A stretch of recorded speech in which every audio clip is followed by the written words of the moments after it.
So the next question is for Emerson. What does the economic security mean for the future worker, and if insurance risk correlates with credit risk and vice versa?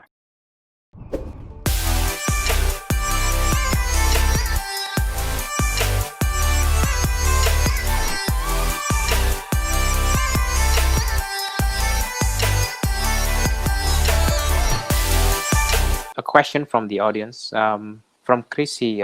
It's been very challenging building a rapport and feeling connected through the pandemic. What would be your advice to startups in building a robust and inclusive culture remotely? Let's start with Amerson. Yeah, so I have teams in Singapore, Ho Chi Minh, and Jakarta. My answer to this question before the pandemic was travel. Like I would actually fly people across to be physically together, either in Singapore or wherever in Jakarta, just to have the interaction. Now that there's no choice, right? We just physically cannot travel. So team bonding, right? We do that on virtually. So we have virtual meals for some of the holidays in Jakarta. I remember we still got online. Everybody bought KFC. We all just ate it in front of the camera, the video, and just chatted. So you can still do the team bonding. You just have to put in some effort. It may feel a little awkward, but you still got to get it done. Oh yes, the second part to this is it's really up to the local leaders to set the right context, right? So I really empower the local leaders to take care of their community, their staff, and to take them out and give them enough budget for them to be able to build rapport and the community spirit. So at least if the 3 local officers are functioning well, then my job then is just to make sure that they come together often enough, right? But if they're functioning well independently, then at least one half of the problem is solved. Okay, I will try the KFC. Yeah. Yes, unhealthy food, tasty unhealthy food. That is the right way to go. Okay. How about you, Sunny? Thank you, Emerson. Yeah, I think whatever Emerson said is bang on. In Singapore, our entire team is in Singapore, but there are a few people that can make it to work. The others are working remotely. What we do is for different projects, we create pods. So it could be just a channel, they're interacting, to just jump into a call. We try to have a birthday celebration where only 2 people could eat the cake, and the rest would just clap on the camera. So those kind of things are there. But if you are still hiring, I would say that focus on the values of the organization. So the 2 things, we tend to focus a lot more on job skills, whether this person can sell or this person can build. But you need to be very clear about the values that you want to bring in an organization. So you want integrity, for example, or taking ownership. So one of the best things I have in my team, I think, is I never worry that somebody's not working.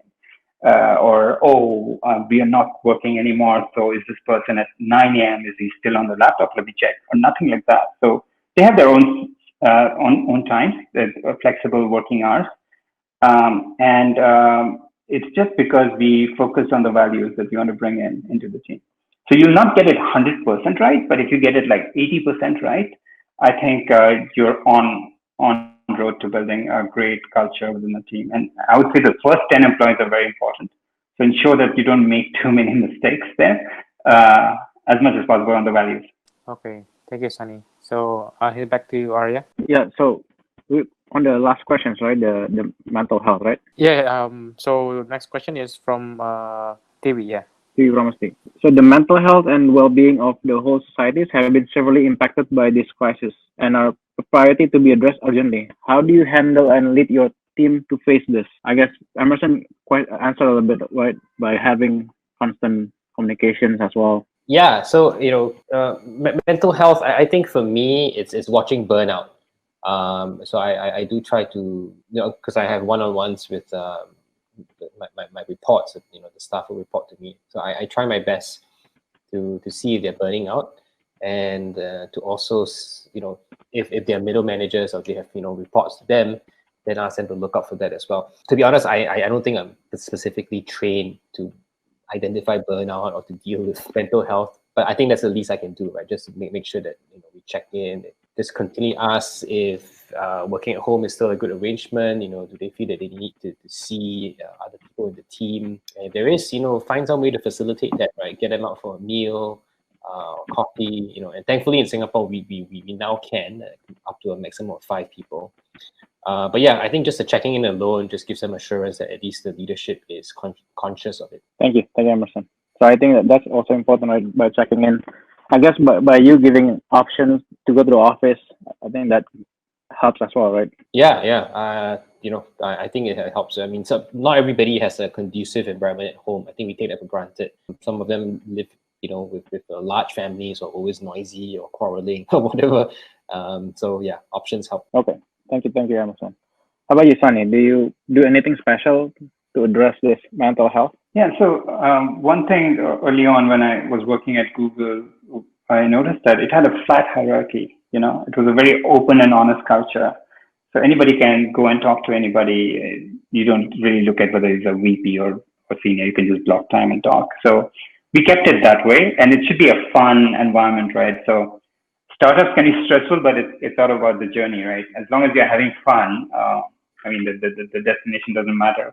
So we focus a lot on that. None of the employees are asked to come to work, but they feel like they want to come, they can come. So we ensure that we try to have lunch together when they come, or in pods, whoever comes. So those kind of things are there. But we're also a very young team. So I think, here at WeWork, we have every Friday, free beer. So last week we were chatting about, games, what people are playing or what you're watching on Netflix. So it's not all about work. So we keep it fun and involved. That's the kind of culture we are trying to build at Interviewer.ai. I see. So really about of course, performance still matters, right? But I think creating the environment where you're not really pressuring it to the team is also quite important at this moment. So I just want to share, what I do at my company. So we do this because we have an internal meeting every week, and once a week we do this before we begin. So just a background story. I share with them that I have this. I'm doing this random act of kindness, and I share with them what I did, and I ask them to allocate about 1/60th of their monthly salary just to do like random act of kindness. Let's say giving extra tip to the Gojek driver, or help your neighbor or something. It's something that when you do it, or like when I did it, I feel happy, afterwards, because I help someone and then someone say thank you, like when they cheerfully say thank you and then being actually thankful about it. It's really impactful to myself. So I told them that if you do good and then you feel appreciated, you will feel good. And I think it helps for your mental health as well. And so I encourage them. I don't force them to spend money to help people, but it's more, if they want to do it, go ahead. If you don't. But then some of them did, giving extra tip to the Gojek driver, and I asked them to share during the weekly meeting, and I'm pretty glad with the turnout. I think it is impactful to them as well, and not just me, but impactful to each one of them.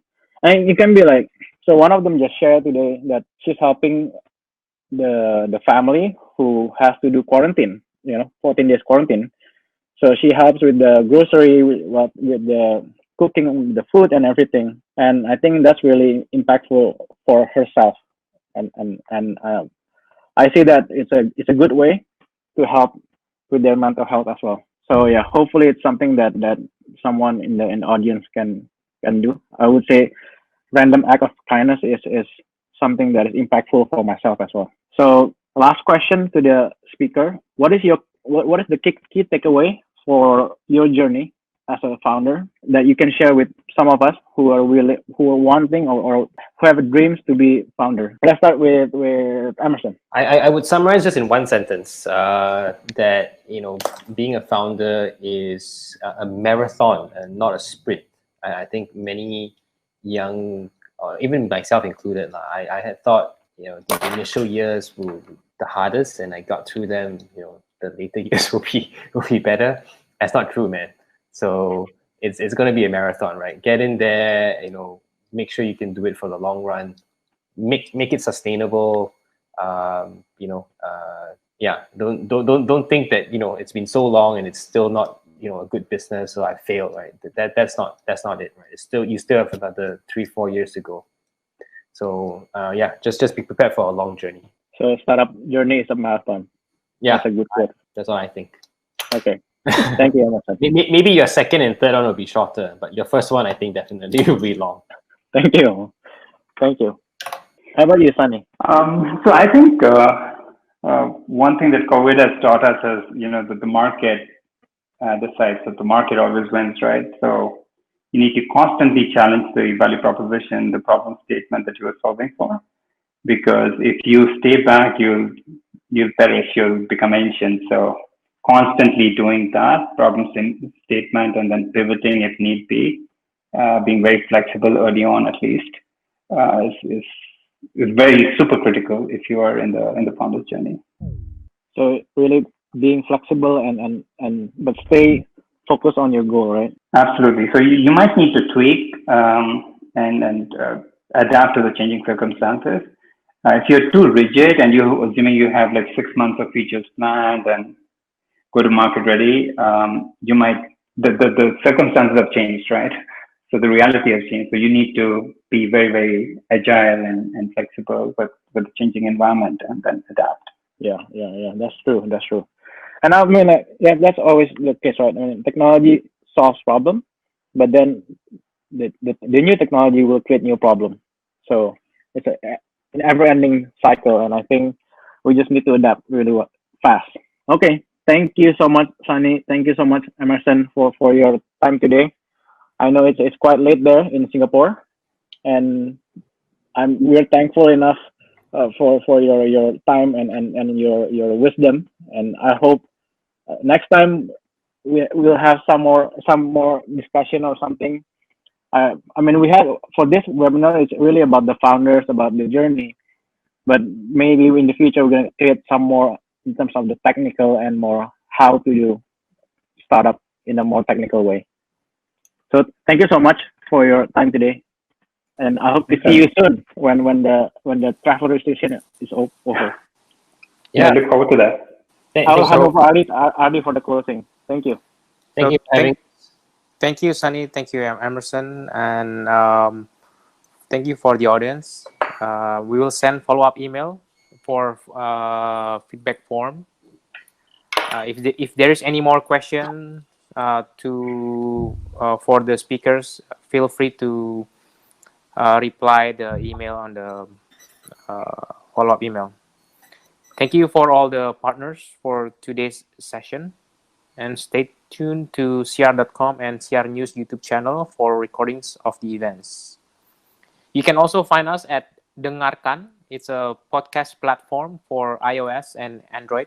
So you can just go to the store and then download Dengarkan, and you can find Founder's Diary. And our next episode will be next Monday, but we will have another episode of Enterprise Talk by Prasetia and CR. And our speaker will be Delta Purna Widyanga from Kiskas, and we'll be talking about winning in the new normal economy with a conversational experience. It will be on Wednesday, August 26th, 2020.